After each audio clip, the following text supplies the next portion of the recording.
राज्यातील अधिकारी आणि मंत्री हनी ट्रॅपमध्ये अडकलेत की काय अशी जोरदार चर्चा आहे. कारण एका बड्या नेत्यानं अनौपचारिक गप्पांमध्ये या संदर्भातला गौप्यस्फोट केल्याची माहिती मिळतेय.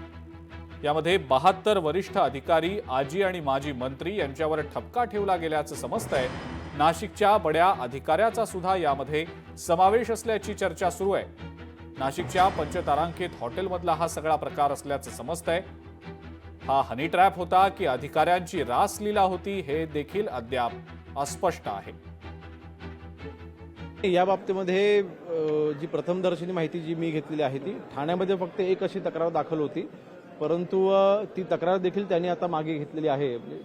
दोघाही व्यक्तींनी एकत्र मिळून आमची जे काही विषय होता आमचा हा मिटलेला आहे.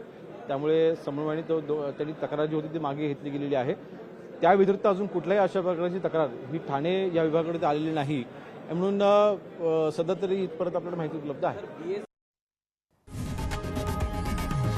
लोकशाही मराठी ऐका, पहा, जागरूक रहा.